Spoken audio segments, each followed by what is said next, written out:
All right, we're starting a new series this month, and we're going to talk about the path of the soul. When we remember that we're souls instead of this apparent limited little body, this little body that has specific qualities and specific needs, we get to see a bigger picture. We get to see one that's unlimited, abundant, and loving. Yet, we can see that, and then we remember that we're squished into these little bodies that have specific needs and specific requirements. And we wonder why. Why am I here? What's going on? Etc. When we see ourselves as soul, we wonder, how can I bring greatness into being? When we see ourselves as the focal point, this limited form, we wonder, how am I ever going to feel powerful, loved, and one with God? And we're both, aren't we? The greater and the smaller. So, today we're going to focus on really understanding purpose. So I wanted to work a little bit with purpose and goals, and then we'll go forward. Purpose is the reason for accomplishing something. Purpose. A goal is it's your objective. It's something that you want to accomplish. Sometimes we get purpose and goals mixed up. Purpose, the energy of the reason why. Goal is what we want to focus our energy on. All right. So, Spirit said, purpose is actually the underlying state of being. If we look at our purpose as the underlying state of being, then it's the source, the waters from which all goals are created, from which all experiences are created in any given incarnation. You with me? All right, so I just started a Psychic Development 1 class. My goal with that Psychic Development 1 class is to get these students through their lessons so they can take their talents out in the world successfully. That is my goal. My purpose in that Psych 1 class is to unleash greater channels of God's love on the planet. You see? Mm-hmm. Now, do I have to mind my goal? Yes, I have to mind my goal. I have to be sure that I'm a good teacher and that my students are responding. But what if I forget my purpose? Then I won't achieve my goal, will I? I need to unleash God's beautiful channels. Okay? So mindfulness of your purpose helps you navigate. We have a homecoming scheduled October 28th. Our goal is to have a beautiful day, awesome potluck with lots of friends, food, and celebration. Good goal, huh? Mm-hmm. Our purpose is to join the hearts of so many people that have loved this church, past, present, and future, so that we can connect again. We can connect on that common ground, that we believe a certain way, and we honor and respect all the journeys. You see the purpose? So if somebody does not bring potato salad, it's not the end of the world. We can still achieve our purpose, can we not? All right. So, by understanding the differences, in purpose there can be many goals. And oftentimes we misinterpret our goals as our purpose. And then we often fail at our goals, do we not? And then when we failed at purpose, we feel really badly about ourselves. All right, many goals and purpose. Spirit asked me to share this story with you. You love stories, don't you? Yeah. This is a true story. There was a young man in World War II who was working on the fighter planes. And they were trying to, there was a particular model of fighter plane, and they were trying to make it more efficient so that the fuel would take it further, it could fly higher, etc., etc. And he was a fighter pilot, but he was also on the research team. So he worked on this particular plane, took it up, crashed, and died. He came back relatively quickly. He was born, and he was born in the Vietnam era as a young man, and he became a fighter pilot. And he was a test pilot. So he's flying all these newfangled jets, and one of them malfunctions tremendously. And it starts to go down. And he ejects. He ejects, he hits the water, and he survives, he lives. And he carries on with his career. Now you would think in that moment, ooh, that sounds so cosmically correct, doesn't it? That he actually took the experience from his past life and actually redid it. It was actually almost the same scenario. He's testing out a new plane. But he lives. Yay him! Do you think that was his purpose for coming back? No. Sometimes we think when we come back to finish things, or to learn things, or to heal things, that that is our purpose. That was just a goal, perhaps, in his journey. This young man lived to be an aged person. And when he was in his late 60s, and he flew most of his life, he was in aviation his entire life. When he was in his late 60s, he decided he wanted to break some records. Yet again, he loved breaking records. And he'd always had a fascination with World War II fighter planes. So he acquired one. And he decided he knew how to fix it. And this is a non-pressurized cockpit. And he wanted to break the altitude record, the speed record. He wanted to break all these records. So he took this plane and he recalculated fuel, recalculated how it did all this math, figured it out. He took it up in an unpressurized cockpit. He broke the altitude record, he broke the speed record, and he broke another record. And he was almost 70 years old. And it was what kind of plane? The exact plane that he had died in his past life. Wow. And when he landed, he actually went and visited the grave of the man he once was. Do you think that was a goal, or do you think that was a purpose?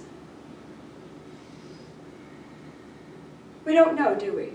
But when we look at his entire life, was surviving the wreck and redoing and mastering that plane, was that his purpose in that life? He lived many years. Of course not. His purpose was greater than those things. But don't we look to those things? What is my purpose? What is my one thing I need to do? What is that one thing that I need to do? And you know, after he did that, you know what he said to me? I'm going to do it again. I said, please don't. I don't know if he did or didn't. I haven't heard. Sometimes we think our goals are our purpose. And we need to kind of become smaller. When you take your mind from the big events that check those boxes that make you feel done, complete and finished with something that was undone from before. You have a beautiful healing, you have all these things. Yes, yes, yes, I'm done. You're still here. Why are you still here? Because you came from more than that. Your soul came from more than that. Good story? Okay. We have many, many, many little goals, little conclusions, little things in our purpose. I wanted to turn to Jesus for a moment and look at an experience that he had in his life. This is in the Aquarian Gospel. Probably one of the most succinct passages that he shared that opens us to his purpose was chapter 53, verse 19. He's speaking to the love of his life, the love of his life, as he's telling her that he can't walk with her. He has to be about the Father's business. He says to her, "My Father sent me here to show the power of love divine, that love that reaches every living thing." And when he knew that was his purpose, he knew that what was before him would not fit. This is my purpose. My Father sent me here to show the power of love divine, and the love, this is the love that reaches every living thing. So I wanted to fast forward to chapter 133. There is a feast that's going on, and you know his disciples were Jewish. He was Jewish. You all know that. So they went to the feast. The feasts were almost mandatory in the Jewish faith. Everybody would go to Jerusalem, do your sacrifices, do the celebrations, and that was just kind of what you did. It was not optional. These were mandatory parties. So there's a feast, and the first verse in 133 says, "The harvest feast drew near. The 12 went to Jerusalem, and Jesus did not go with them. He stayed in Capernaum." Oh. So this is the first time Jesus is not going with the 12. Wonder why? What could his purpose have been? Could he have been perhaps telling them it's time to pull away a little bit from the Jewish faith? Little rules? Maybe we need to make our own way? Maybe he was saying, you guys are strong enough to do this on your own. I want you to go do it on your own. Maybe that was his purpose. Don't you think they wondered? Why is he not going with us? He always goes with us. What is wrong here? You know? What do you think his purpose might have been? So, in the same chapter, it says that after the boys left, there were quite a few people who followed Jesus that weren't Jews. They came from all the various countries. And this is when Jesus says to them, I've sent my 12 out before on missions, and I'm going to send 70 of you out. So he picked 70 of these non-Jewish men and sent them to their hometowns to preach the gospel of Christ, to preach the gospel that God loves everyone. Okay? Now it kind of makes sense. Maybe he stayed behind to do that. And maybe he didn't want the boys to see him do that. Don't know. Possibility. He had other business to do that didn't involve that faith. But why did he pick the feast? Why did he pick that time? And then, on the way there, he began his journey to Jerusalem, and he went through Samaria. Well, we know the Jews did not like the Samaritans. We know they actually hated the Samaritans. They did not like them strongly. And for a good Jew to go and teach the Samaritans was not good. So Jesus is going through Samaria, and that's when the 10 lepers appear and ask to be healed. You all know the story of the 10 lepers. And Jesus heals them, and one comes back and says, thank you. And he says to him, you did good. You will own your healing now, because you had the courage to acknowledge what happened. Maybe he went for them. Maybe he went for that one guy. Maybe he delayed his journey for that one man. And then he went to Jerusalem to the feast. As you think of the possible purposes, why isn't it all of them? Perhaps it was the perfect time to let the boys go on their own. Perhaps it was a perfect time to send the 70 out. Perhaps it was a perfect time to go through Samaria and preach a little bit, making his way to Jerusalem. If I'm here to teach the love of God, and I'm here to show it to all men without religious constraints, I can quietly do it at the perfect time for me, in the perfect way. Do you realize how many expectations you have of behavior that negate your purpose? Yes. Don't you think a lot of the Jewish people that followed him thought ill of him? Especially if they heard that he sent 70 out when they were gone. What are you doing? Send those 70 out and we don't even know about it? What do you mean? They're equal to us? I don't think so. Do you realize how often you let behavior dictate your purpose? Mold your purpose. Okay. If we know the slightest bit about our grand purpose, we will find peace. Jesus had so greatly surrendered to his purpose, completely to the divine, he became purpose-driven and not goal-driven. Now, goals are fun, though, for us. We need goals, right? We're not at that level yet.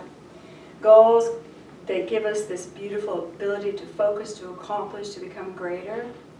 But without our purpose involved, if they are not in alignment with our purpose, how do they feel when we accomplish them? Have you ever worked on a goal and felt very empty after you accomplished it? Yes. Because it was not in alignment with your purpose. Each one of you came to this planet with a different purpose. All of it is to be God. Of course, we know that because you're all God's child. Given, done. But what aspect of God? What aspect of God? You know? When I looked at my life, my purpose that I can think of now, at this moment, my purpose is to connect metaphysics and Christianity. To connect all in the heart of God. That is my purpose. That's why I love all the other teachings. I love astrology. I love feng shui. I love all these things. That is not what I do for a living. They fit in my purpose, yes. But my purpose is about Christianity and metaphysics. Always has been. Now, when I was reading my Bible when I was a little bitty girl, do you think that was part of my purpose? Yes! I had no idea why I had to read my Bible. I started reading it when I was 11, read it cover to cover to cover to cover to cover through my 20s. Was that a part of my purpose? Absolutely. How can I match Christianity and metaphysics? Do you think I knew it was a part of my purpose as a child? Not a clue. Not a clue. When I was in the 9th grade, and I lived in Salt Lake City, and I was shunned by the Mormon children. They were not allowed to talk to me. Their teachers told them not to talk to me because I wasn't Mormon. And I was in this school, and it was very challenging. I was very surprised. I'd never been shunned before. And I'm the life of the party. And I'm talking to them. They were allowed to talk back to me if I engaged. They were allowed to say, yes, how are you? Very minimal conversation. But they were not allowed to talk to me. They could make fun of me, but they were not allowed to talk to me.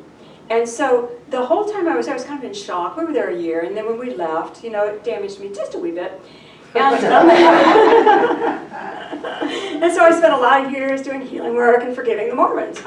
So as I stand before you now, although so many years later, do you think that was part of my purpose? Yes. If I'm to match metaphysics and Christianity, don't you think I need to understand Christianity? I need to understand when people get stuck in a position. I need to understand how religions function when they're in the majority. I need to understand these things. So it was perfect for my life, wasn't it? It was only a year. A little more damaged, but it was still a year. So when we get to really understand the overall purpose, what truly is guiding us, then as things arise in our lives, we can try to see what is the purpose here. What is the purpose in this? What is the purpose in this? Instead of, that's not my goal. When Inner Quest was started, of course the goal was to be absolutely fabulous. And we are. Yes. But to be many locations. Many locations, all over the globe, everybody would love it, That was a goal. And every time I said, God, when are we going to do that? God goes, Cindy, stay on purpose. Keep your eye on your feet and keep your feet moving. Stay on purpose. How many people do you think we've touched all these years? A lot. Tons. Tons of people. Exactly the way Spirit wanted us to. Exactly that way. Now, is it wrong for me to have a goal? Yeah, I have my goals. Have goals, great. But purpose is key. Now let's talk about those moments when you find yourself in an awkward situation in your life. Do you even stop to say, what is my purpose here? When your goal isn't working out, do you ever stop to say, what is my purpose in this? What's the purpose for me here? Why am I here? What am I learning? Maybe, yes, but there's a purpose too. Somehow this fits in the grand scheme of why I'm on the planet today, what I am here to do today. And sometimes just breathing and sending love is all that you need to do. Sometimes being kind is what you need to do. Sometimes getting up and dancing and singing a song is what you need to do. But no one knows what your purpose is. When you think about purpose and you think about goals, our goals should be in harmony with our purpose. And then we find that great peace.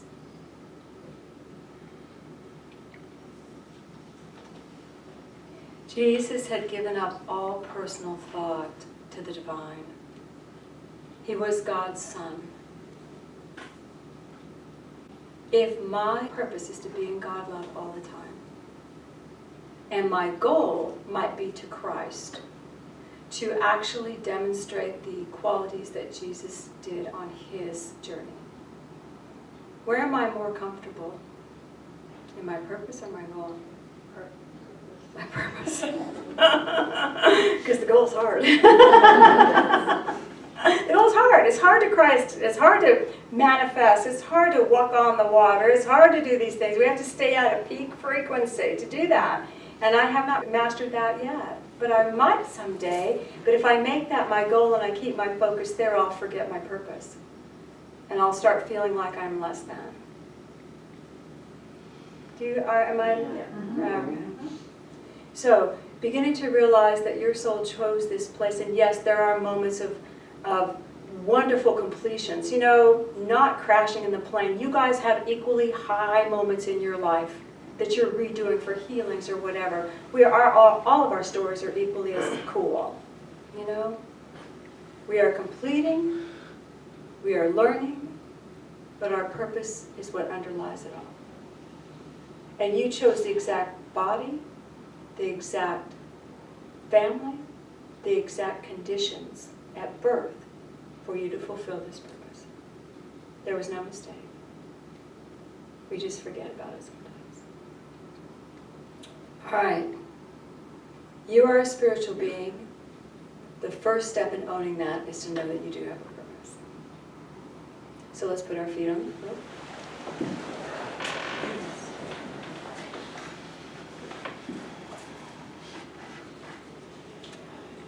Just breathe and let yourself relax.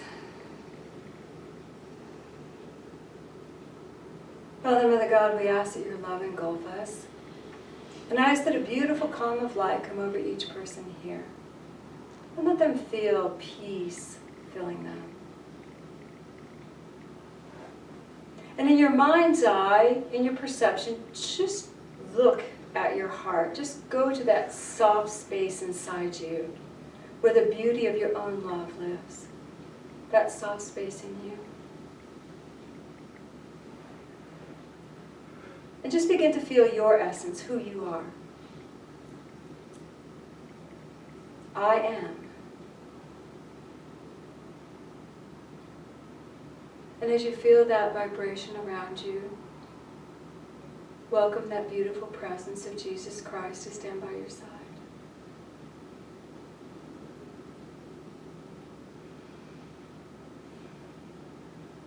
I choose to become awake to all goals and activity. I ask that they be in alignment with my purpose. Feel the energy moving in your heart. And realize you don't even need to know what your purpose is to make this request.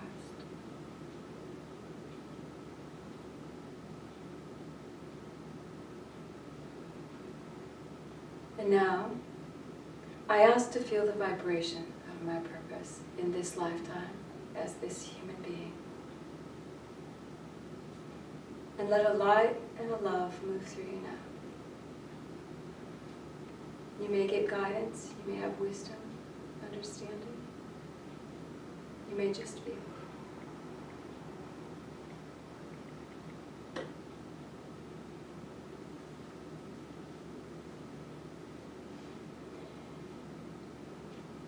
Feel the energy moving through, and in your heart just say, I say yes to me. I say yes to my divine I am. Feel that beautiful energy of Jesus Christ supporting you. You are the love of God made manifest. And your life is wonderful. Just breathe. Feel gratitude. Feel your energy becoming strong. And let your focus now come back to your body, to your chair. And feel a willingness and a readiness to manifest your spirit. Take a breath and gently open your eyes.